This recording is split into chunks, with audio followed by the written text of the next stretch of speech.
Que alegria estar começando mais um programa Força de Deus. Que bom que você está aqui conosco através da TV Século XXI ou através do meu canal do YouTube, Frei Gilson Som do Monte, ou através do YouTube de Dom José Francisco Falcão. Este programa que tem como força a Palavra de Deus. A Palavra de Deus é o conteúdo deste programa e toda semana nós nos edificamos lendo e meditando a Palavra de Deus. Pega a sua Bíblia, porque este é um programa que é muito bom você ter a Sagrada Escritura em suas mãos. Você sabe que estamos meditando neste programa todas as parábolas de Jesus Cristo. Olha, nós já meditamos parábolas que estão A gente dividiu as parábolas em blocos. São mais de 40 parábolas e vamos estudar uma a uma.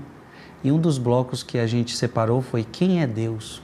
Parábolas que explicam isto, quem é Deus.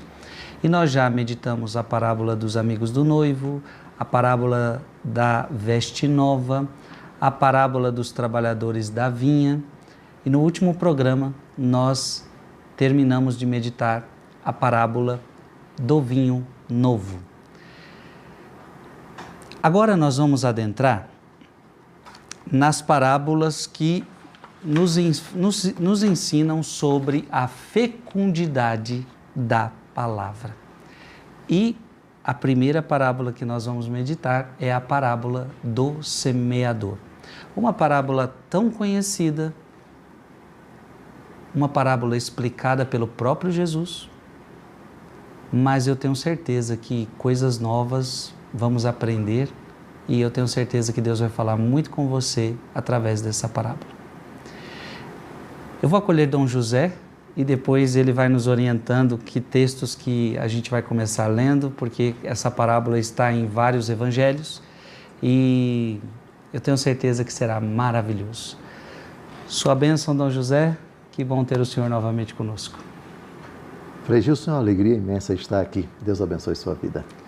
Então, José, é uma alegria estar começando mais uma parábola tão conhecida nossa, a parábola do semeador.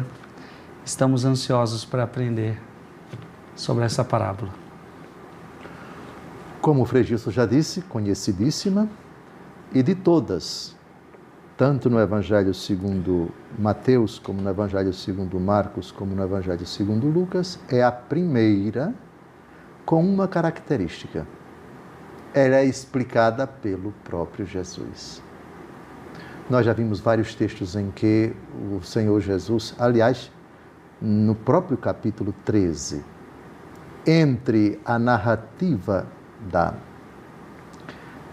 da parábola e a explicação da parábola, nós temos alguns versículos em que nosso Senhor Jesus Cristo explica por que ele falava em parábolas. E isso nós já tratamos, né? Citando o profeta, para que eles vendo não enxerguem, para que eles ouvindo não escutem, etc., o seu coração, porque boa parte do público se fechou a Deus. Então Jesus cita o profeta, toda essa explicação não vamos nós mais entrar, e depois ele explica, versículo por versículo, quer dizer, todas as expressões da parábola. Isso significa que aquilo que nosso Senhor Jesus Cristo explicava a sós, quer dizer, para a multidão, falava em parábolas, mas a sós ele explicava a parábola para os apóstolos. Lembra disso? Sim. Então, nessas parábolas, que são pouquíssimas, as parábolas que o próprio Jesus explicou, são poucas. Então, os evangelistas acharam conveniente colocar a explicação que eles ouviram a sós. Nós vamos colocar a explicação que ele deu. Outras, não sabemos por qual motivo, as explicações não aparecem. Daí as diferentes possibilidades de interpretação, as diferentes chaves de leitura, os diferentes enfoques, as diferentes compreensões dos padres da igreja, da tradição da igreja, sobre aquelas parábolas. Já as parábolas cuja interpretação de Jesus se encontra no texto, não se admite outra interpretação. Então, a interpretação de Jesus é aquela e pronto, porque Jesus é o critério. Ele já deu a interpretação e ninguém pode dar uma interpretação diferente daquela dada por Jesus. Então, é o caso. A primeira parábola, que aparece nos 3 evangelhos. Então, pelo que o senhor está falando, Jesus é o critério, porque ele já explicou. Então, Exatamente. Qualquer pessoa que dissesse, os espinhos significa outra coisa que Jesus não disse, estaria errado. Não pode. Aliás, nenhum padre da igreja fez isso. Olha aí. Nenhum. E a gente vai começar depois da narrativa, porque eu acho importante a gente ler os 3 textos, os 3 evangelhos, a narrativa nos 3 evangelhos.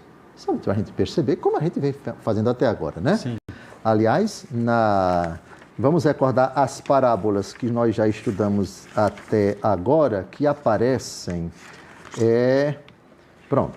Na parábola dos amigos do noivo, veja aí, aqui quem é Deus. Na parábola dos amigos do noivo, ela aparece em 3 evangelhos. Vimos as 3 narrativas. A parábola da veste nova também aparece nos 3 evangelhos. Vimos as 3 narrativas, não foi? Uhum. A parábola do vinho novo aparece nos 3 evangelhos. Vimos as 3 leituras. Das parábolas que nós estudamos até agora, somente a parábola dos trabalhadores da vinha é que aparece somente em um evangelho, né? Somente em Mateus. Uhum.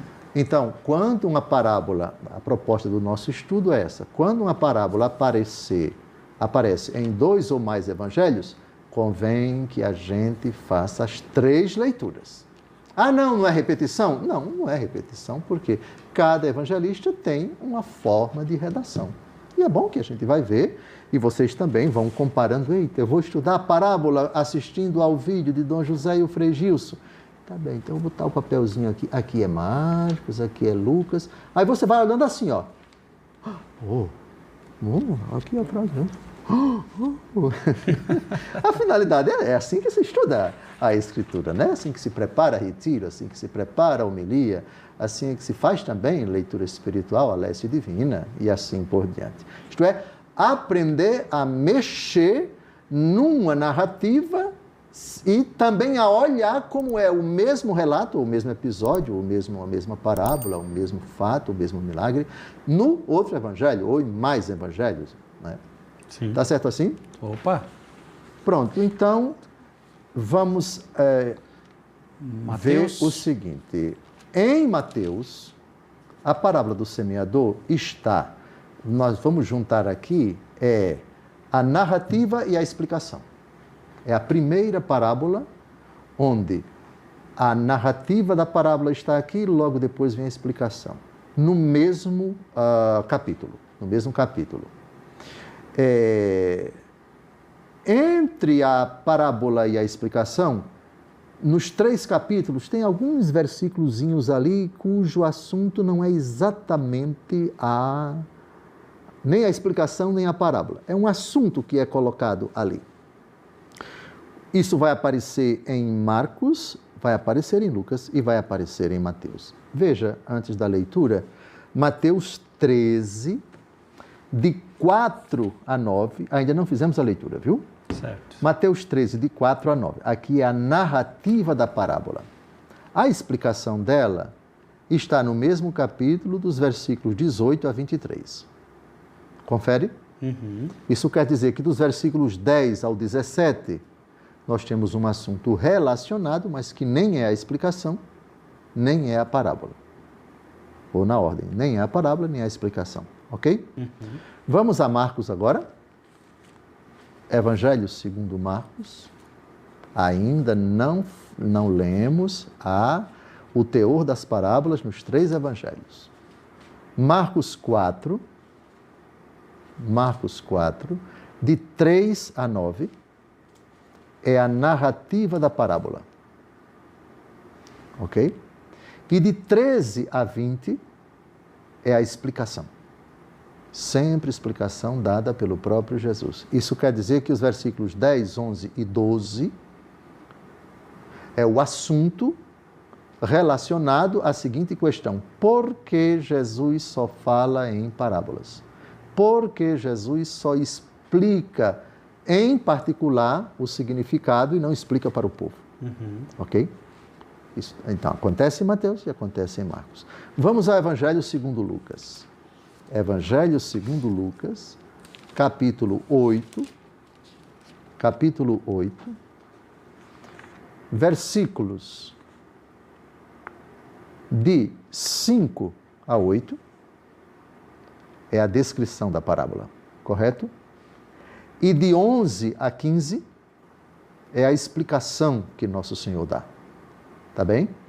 Isso quer dizer que os versículos 9 e 10 em São Lucas é o mesmo assunto, porque Jesus só fala para o povo em parábolas.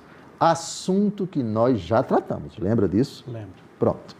Então, somente para vocês verem aqui a estrutura da narrativa da parábola com a explicação. Jesus narra, alguns versículos, o assunto de por que fala em parábolas é colocado e a explicação vem logo depois. Tá certo? Maravilha. Pronto, então, Frei Gilson, vamos a Mateus 13, de 4 a 9 e de 18 a 23. A primeira parábola dos evangelhos, narrada por Jesus e explicada por Jesus.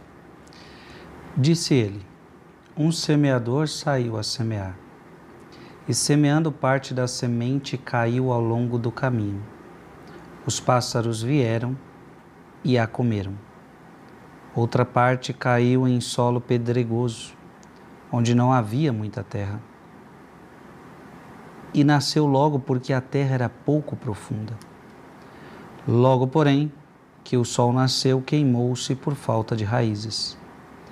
Outras sementes caíram entre os espinhos cresceram e as sufocaram. Outras, enfim, caíram em terra boa, deram frutos 100 por 1, 60 por 1, 30 por 1. Aquele que tem ouvidos, ouça. Pronto. Agora vamos pular para o versículo 18 e a narrativa vai até o versículo 23. Agora vamos à explicação de Jesus. Ouvi, pois, o sentido da parábola do semeador. Quando um homem ouve a palavra do reino e não a entende, o maligno vem e arranca o que foi semeado no seu coração. Este é aquele que recebeu a semente à beira do caminho. O solo pedregoso em que ela caiu é aquele que acolhe com alegria a palavra ouvida, mas não tem raízes, é inconstante.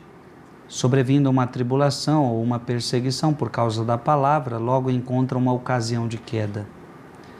O terreno que recebeu a semente entre os espinhos representa aquele que ouviu bem a palavra, mas nele os cuidados do mundo e a sedução das riquezas a sufocam e a tornam infrutuosa. A terra boa semeada é aquele que ouve a palavra e a compreende, e produz fruto 100 por 1, 60 por 1, 30 por 1. Pronto. É a primeira narrativa, a narrativa segundo Mateus. Agora vamos à narrativa segundo Marcos. Preste atenção, ouvido bem atento e olhar clínico para você começar a perceber eventuais diferenças. As diferenças são pouquíssimas, diferença de redação. Não há diferença substancial, porque a explicação que Jesus vai dar em Mateus, em Marcos e em Lucas, ela é substancialmente a mesma. Mas tem algumas diferençazinhas curiosas que vale a pena a gente tipificar. Eita, em Mateus Jesus falou assim, a linguagem ficou assim, a frase ficou assim, etc. Tá bom? Marcos, capítulo 4, de 3 a 9. Depois de 13 a 20. Ouvi. Saiu o semeador a semear. Enquanto lançava a semente, uma parte caiu à beira do caminho, e vieram as aves e a comeram. Outra parte caiu no pedregulho, onde não havia muita terra. O grão germinou logo, porque a terra não era profunda. Mas assim que o sol despontou, queimou-se e, como não tivesse raiz, secou. Outra parte caiu entre os espinhos.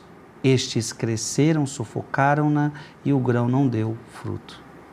Outra caiu em terra boa e deu fruto, cresceu e desenvolveu-se. Um grão rendeu 30, outro 70 e outro 100. E dizia: quem tem ouvidos para ouvir, ouça. Agora pule para o versículo 13 e pode continuar direto até o versículo 20. E acrescentou: não entendeis essa parábola? Como entendereis então todas as outras? O semeador semeia a palavra. Alguns se encontram à beira do caminho onde ela é semeada. Apenas a ouvem, vem Satanás tirar a palavra neles semeada. Outros recebem a semente em lugares pedregosos. Quando a ouvem, recebem-na com alegria, mas não têm raiz em si. São inconstantes, é assim que se levanta uma tribulação ou uma perseguição por causa da palavra, eles tropeçam. Outros ainda recebem a semente entre os espinhos, ouvem a palavra, mas as preocupações mundanas, a ilusão das riquezas, as múltiplas cobiças sufocam-na e a tornam infrutífera. Aqueles que recebem a semente em terra boa, escutam a palavra, acolhem-na e dão fruto 30, 60 e 100 por um. Bem, aqui está a segunda narrativa. Vocês perceberam? Não há praticamente nenhuma diferença. Só uma redaçãozinha aqui, um plural acolá, a ordem. Em Mateus ele fala de 100, 60 e 30. Em Marcos é 30, 60 e 100. Não, a gente vai ver o porquê dessa diferença. Vamos agora ao Evangelho segundo Lucas. Lucas, capítulo 8. Versículos de 5 a 8 e de 11 a 15. De 5 a 8, a narrativa. Saiu o semeador a semear a sua semente, e ao semear parte da semente caiu à beira do caminho, foi pisada e as aves do céu a comeram. Outra caiu no pedregulho, e tendo nascido secou por falta de umidade. Interessante aqui, um momentinho, foi pisada.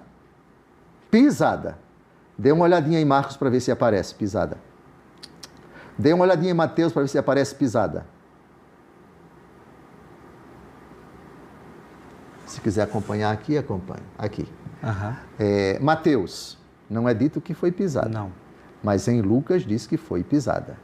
Ah, isso tem importância? Tem sim. Quando o sal perde o sabor, ele serve para quê? Para nada. Para ser pisado, para ser pisado, para ser pisado. Ah, a gente vai tratar dessa passagem. Ou seja, humilhado, desmoralizado, escarnecido. Quando é que você pisa uma coisa? Quando você, de fato, não dá nenhum valor para ela, você esmaga essa realidade. E dado que a primeira parte da parábola tem relação com as aves, que são interpretadas por Jesus, pelo demônio.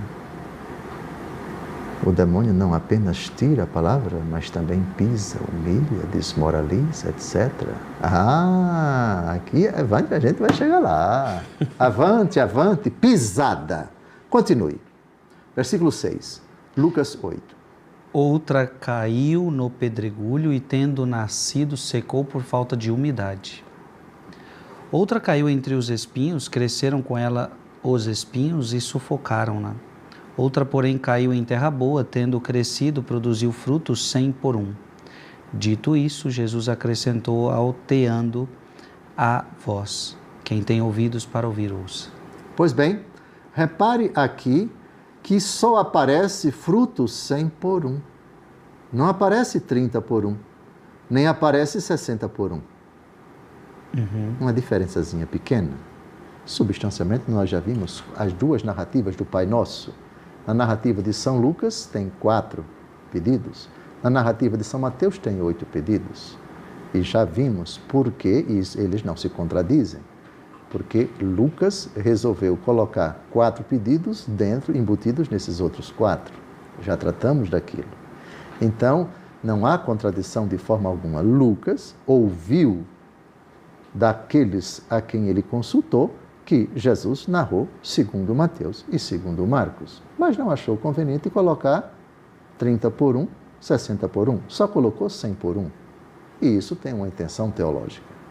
Começou a perceber aqui? Sim, sim. Avante, por favor. Agora, quem tem ouvidos, ouça, não é? Já leu o versículo 8. Agora pule para o versículo 11. Já leu o 8, né? Já. Agora vamos do 11 ao 15, que é a explicação de Nosso Senhor. Eis o que significa esta parábola. A semente é a palavra de Deus. Os que estão à beira do caminho são aqueles que ouvem, mas depois vem o demônio e lhes tira a palavra do coração, para que não creiam nem se salvem. Essa frase aqui parece que ela não se encontra em Mateus. O maligno vem, olha em Mateus, o maligno vem e arranca o que foi semeado no seu coração. Este é aquele que recebeu a semente à beira do caminho. Só que em Lucas, Jesus disse que o demônio faz isso para quê? Não creiam nem se salvem. Isso tem relação com o pisar. Mas a gente vai ver isso daqui para frente. Para que não creiam, não se salvem. Isso Marcos não disse. Isso Mateus não disse. O que Jesus disse está apenas em Lucas. Olha que interessante. Avante, por favor. Aqueles que a recebem em solo pedregoso são os ouvintes da palavra de Deus que a acolhem com alegria, mas não têm raiz porque creem até certo tempo e na hora da aprovação a abandonam. Olha que essa frase também não aparece nos outros dois. Creem até certo tempo. Estaria o Senhor falando daqueles que creem que até a primeira comunhão, ou até a crisma, ou até o casamento no religioso? Bem, uma parábola bem nossa, viu? Isso só aparece em Lucas. Avante, por favor. Aqui caiu entre os espinhos, estes são os que ouvem a palavra, mas prosseguindo o caminho, são sufocados pelos cuidados, riquezas e prazeres da vida, e assim os seus frutos não amadurecem. Aqui caiu na terra boa, são os que ouvem a palavra com o coração reto e bom, retém-na e dão fruto pela perseverança. Esse último versículo é uma novidade, porque não aparece nem em Mateus nem em Marcos. Então, é muito importante, por exemplo, um pregador, esse ano A, a parábola do semeador vai aparecer na liturgia dominical, segundo Mateus. Por favor, convém na homilia fazer também alusão a essa diferença, versículo por versículo, como essa frase de Jesus aparece naquele evangelho. Naquele outro, Jesus disse uma coisa que não está aqui no evangelho. Nós estamos explicando esse evangelho, mas estou citando também aquele outro evangelho. Só uma dica, só uma sugestão para enriquecer, não é? Porque é o evangelho narrado em três penas, em três óticas, por três autores, Mateus, Marcos e Lucas. Sim, aí estão as três parábolas. Ficou muito claro para nós, Dom José, nos três evangelhos, deu para perceber as diferenças. Pouquinhas mais. Poucas, e são diferenças que trazem riquezas, né? Trazem, sim, Creio que podemos seguir. Bem, eu escolhi para agora, antes de nós começarmos a explicação, a investigar, a explicação já está pronta. Nós só vamos aqui pontuar de vez em quando um padre da igreja comentando a explicação de Jesus. Mas que a explicação só pode ser dada por Jesus, não pode ser outra, porque é o próprio Senhor Jesus quem interpreta. Aliás, a citação de São Jerônimo, presbítero e doutor da igreja, vai exatamente nessa linha.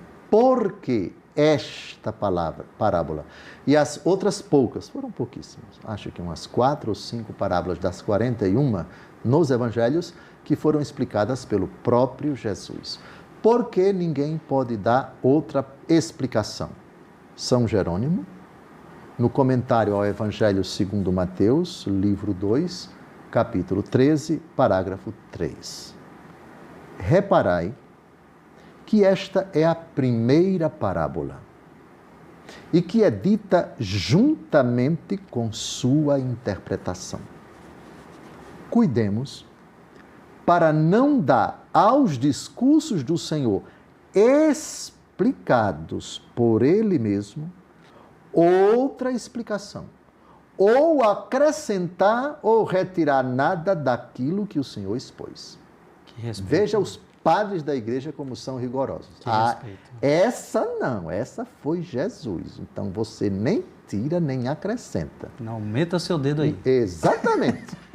Exatamente. Ou seja, não, Jesus falou, mas eu queria acrescentar. Deixe de ser herege, rapaz. Você cale a sua boca. Jesus já deu explicação, homem. É essa e pronto. Sem tirar nem pôr. A linguagem nordestina explicando São Jerônimo. Mas São Jerônimo está certo.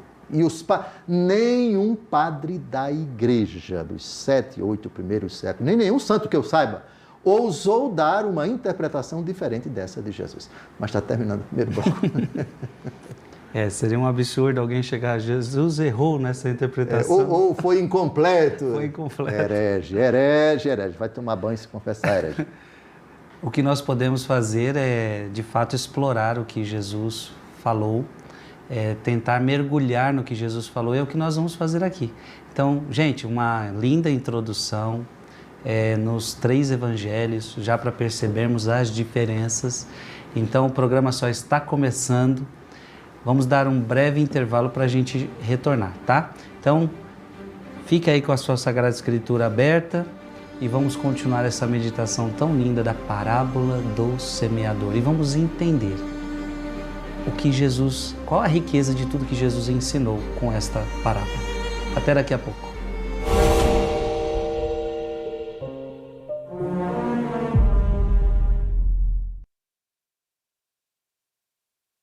Esta é a serva de Deus, Luísa Picarreta, que soube viver na divina vontade e conheceu na terra as alegrias do céu.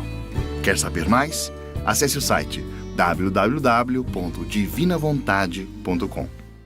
O Pé de Meia é o programa que veio para transformar o sonho dos nossos jovens. Há mais de 1 ano combatendo a evasão escolar. Já são mais de 4 milhões de beneficiados com R$200 por mês.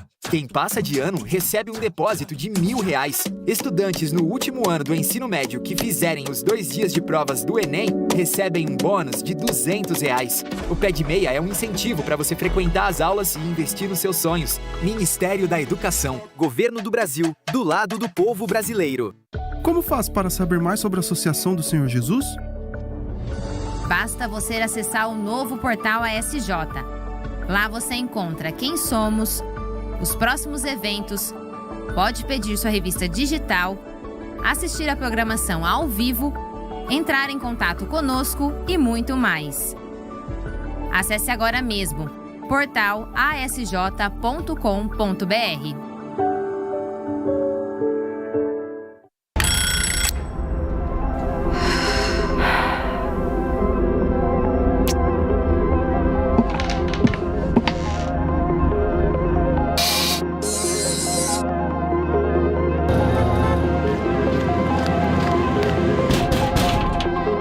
Mulheres do PT pelo fim da escala 6x1 sem redução de salário. Mais descanso, mais resultado. Bom para o trabalhador, bom para as empresas. PT. Oi pessoal, hoje eu trouxe uma grande novidade. Você que quer realizar a doação por boleto bancário, já pode fazê-la imediatamente no portal ASJ. Acesse portalasj.com.br, a opção Como Doar, escolha Gerar Boleto, então preencha o valor da sua doação, os seus dados pessoais e clique em Quero Fazer Parte. O boleto então aparecerá para que você possa fazer o pagamento. Se prefere receber impresso na sua casa, você também tem essa opção. Ligue no nosso call center ou mande um WhatsApp. Sua doação é muito importante para nós. Contamos com você.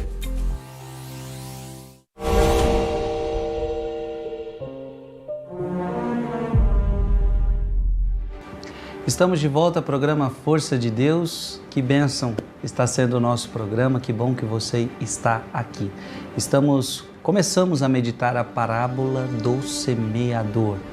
E o primeiro bloco já foi muito interessante. Aprendemos coisas lindas. Gente, um simples ensinamento desse, uma parábola que Jesus explicou, ninguém tem o direito de mexer nisso, de modificar, de dar outra explicação. Veja, eu nunca tinha ouvido isso de um padre da igreja, ou seja, é uma riqueza muito grande a gente poder aprofundar essas realidades. Veja bem, vamos continuar meditando a parábola do semeador. E eu quero fazer uma pergunta a Dom José. Antes, a gente está começando, né, Dom José? Qual é a mensagem central desta parábola? Ela trata de várias questões, mas qual é a mensagem central? Bem, a mensagem central versa sobre a principal realidade da parábola, que é a semente, que é a palavra. A palavra, ela tem o poder de fecundar a terra onde ela cai. O semeador, o gesto do semeador, vamos nos remontar ao mundo agrícola, que é um gesto primitivo, antiquíssimo, certamente do tempo de Adão, de Eva, etc. O gesto de você lançar a semente à terra. E a finalidade de você lançar é para que ela entre em contato com a terra. Faça uma experiência de quê? Uma experiência com esse contexto que, para fecundar, para que ela venha a germinar e depois se transformar numa plantinha desse tamanho, que depois vai crescendo para cima e para baixo. Veja, atenção, para cima e para baixo. Porque Deus colocou na natureza das raízes crescer, mas para onde? Para baixo, para baixo, para baixo.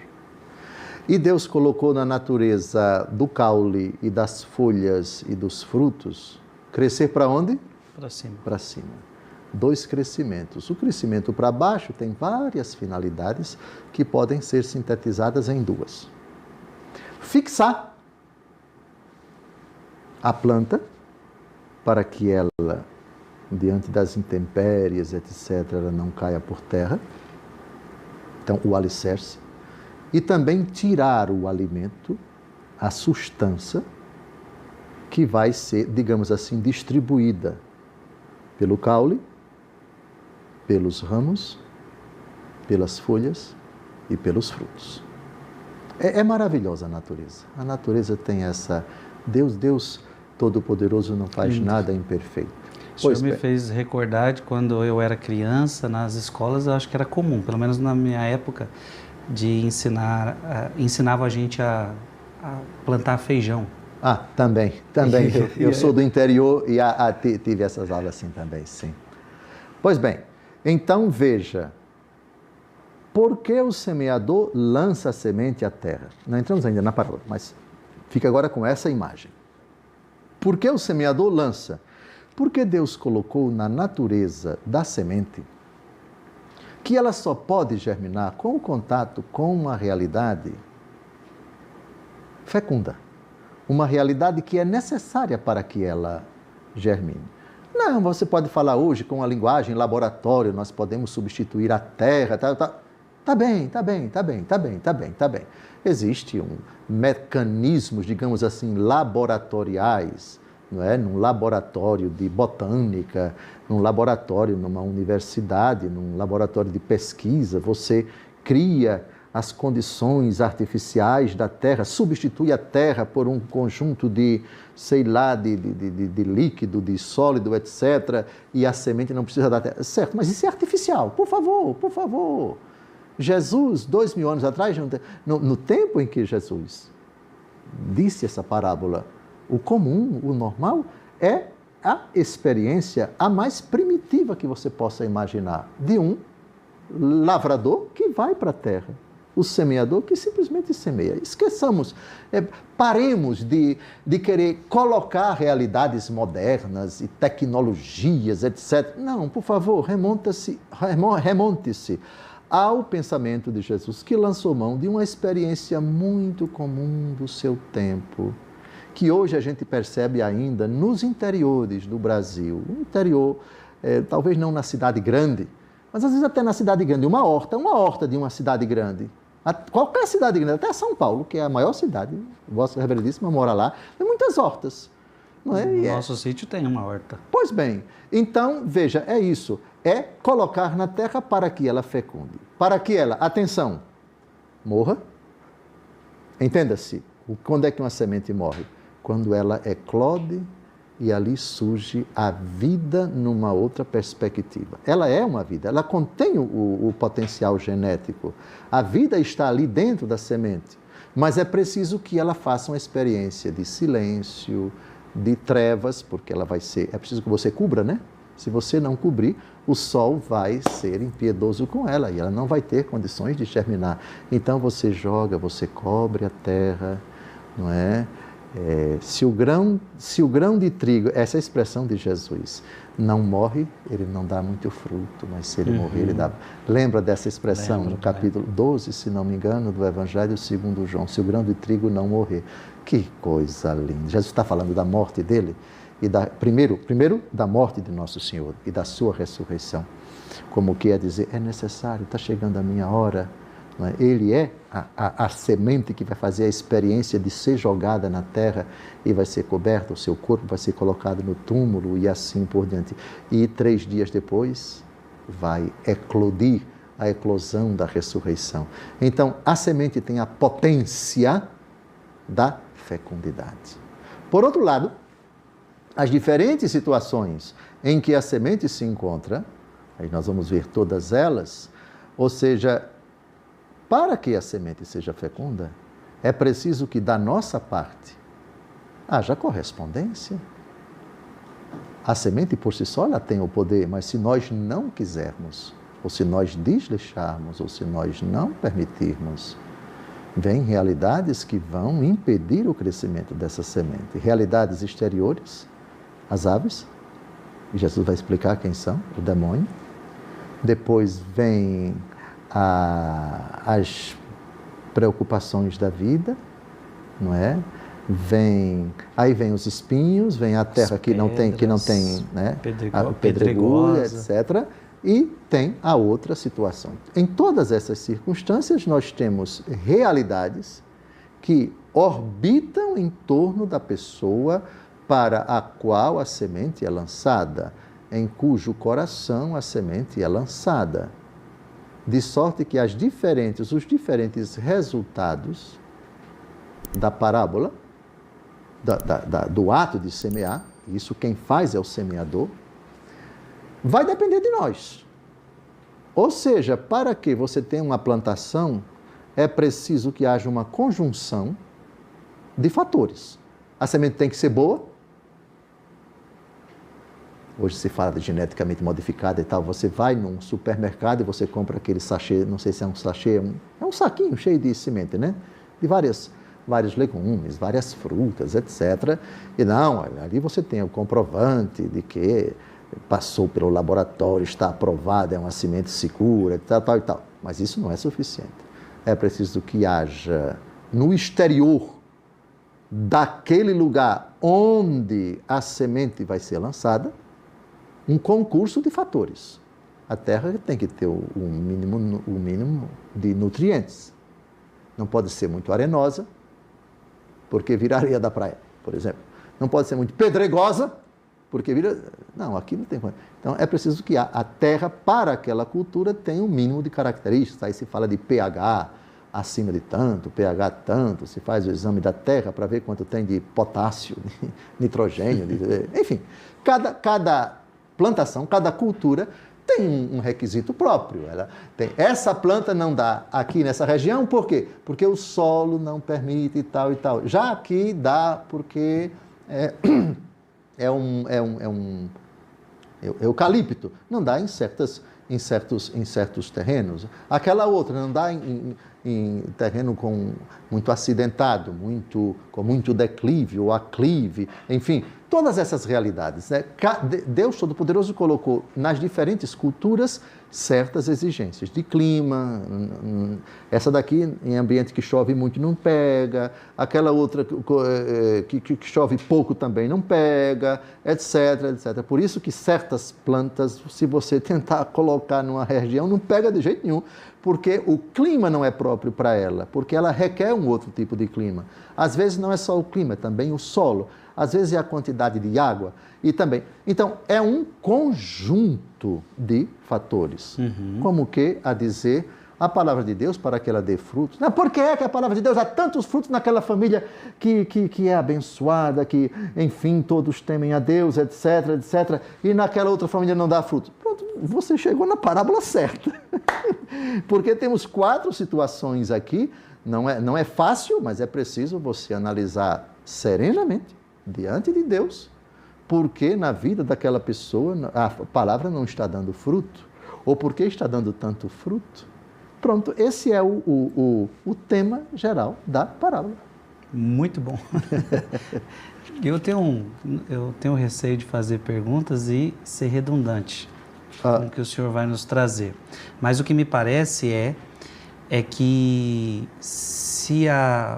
para que essa semente dê fruto, a semente precisa ser boa. Então, se a semente é a palavra de Deus... Ela é boa por natureza. Ela é boa por natureza. Se ela não dá fruto, a culpa não está nela. Exato. Porque me veio aquela passagem, acho que é Hebreus, a palavra é viva e eficaz. Ela é mais penetrante do que uma espada de 2 gumes, etc, etc. Sim, citou bem, tá? Gostei.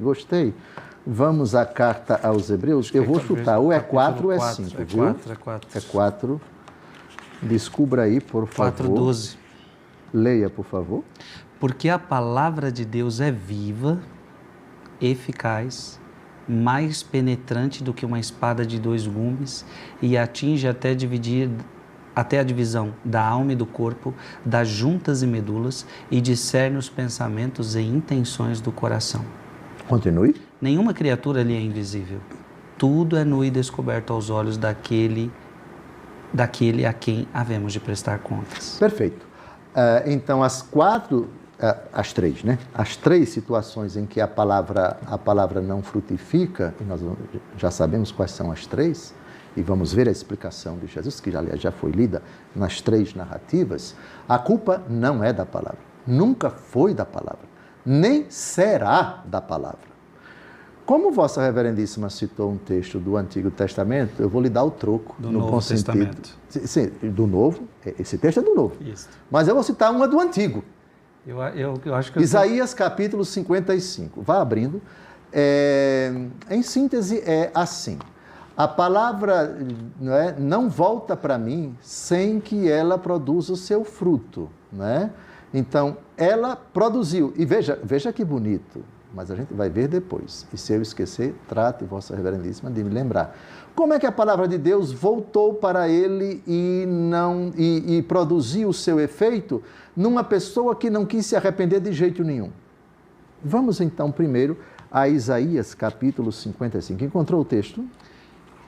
O texto, tal Isaías, como a palavra 55, cai... é 55. Sim. Eu proponho... É o versículo 10. Que seja... Sim, é aí mesmo. De 10 a 11. Tal como a chuva e a neve caem do céu e para lá não volvem sem ter regado a terra, sem a ter fecundado e feito germinar as plantas, sem dar o grão a semear e o pão a comer, assim acontece a palavra que minha boca profere. Não volta sem ter produzido seu efeito, sem ter executado minha vontade e cumprido sua missão. Perfeito. Então agora vem a pergunta. Como é que a palavra de Deus... Vamos pegar uma hipótese. Fulano de tal, chega alguém e prega a palavra de Deus para ele, seja por uma homilia, seja por uma conferência, ou um conselho, ou um diálogo, etc. E de fato a palavra ali, ela é anunciada.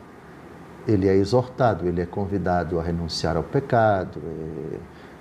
O aconselhamento verdadeiramente católico, verdadeiramente fiel à palavra de Deus, o pregador, o conselheiro, o diretor espiritual, ou confessor não, porque ali supõe já arrependimento. Vamos esquecer a confissão. Mais uma direção espiritual. E a pessoa está realmente dura de coração. E você percebe, ou se percebe no final da conversa, ele simplesmente rejeita, recusa, com boa educação ou com má educação. E você percebe que quem aconselhou, quem pregou, né, aparentemente não obteve o resultado. Então, como explicar nesse caso? Porque, veja, o versículo 11 não admite exceção. Assim acontece a palavra que minha boca profere, não volta sem ter produzido o seu efeito. Sem ter executado minha vontade e cumprido sua missão. Bem, como é que esse versículo se aplica àquela pessoa que vai à missa do Frei Gilson e dá dura de coração, está revoltada, ou está cheia de ódio, etc., e saiu do mesmo jeito que entrou? Aqui é que está o mistério. Não volta sem ter produzido o seu efeito. Cuidado para não pensar que o efeito é imediato. Existe efeito imediato, existe efeito imediato, correto? Eu já tive tantas experiências de pregar hoje e o efeito vem daqui a 5, 6 anos. Quem somos nós para dizer que a pregação, se foi realmente bem feita, se o aconselhamento que foi realmente bem feito,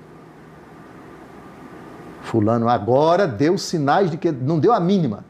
Lembra de São Dimas? O efeito imediato. Quantas vezes São Dimas viu Jesus pregando ao longo de sua vida? Não sabemos. O fato é que o efeito veio muito tempo depois.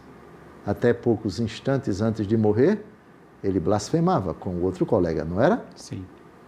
Mas, quando foi que a palavra que chegou ao coração de Dimas, São Dimas, surtiu efeito? Um segundo antes de morrer, ou 1 minuto antes de morrer, ou 2 minutos antes de morrer, não sei.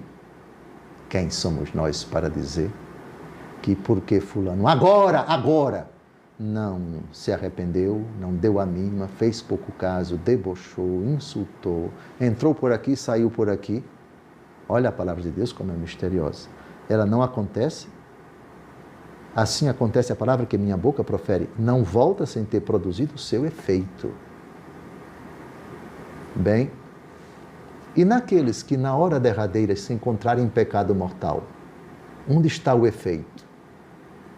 Apartai-vos de mim, malditos, para o fogo do inferno, porque eu tive fome e me deste de comer, e não me deste de comer. Eu tive sede e não me deste de beber. Senhor, quando foi que te vimos? Com fome não te demos de comer. Então, quando deixaste de fazer isto a um desses meus irmãos, foi a mim que o deixaste de fazer. Quando o indigente, o faminto, o peregrino, o desnudo, o enfermo, o aprisionado se apresenta, já existe um efeito.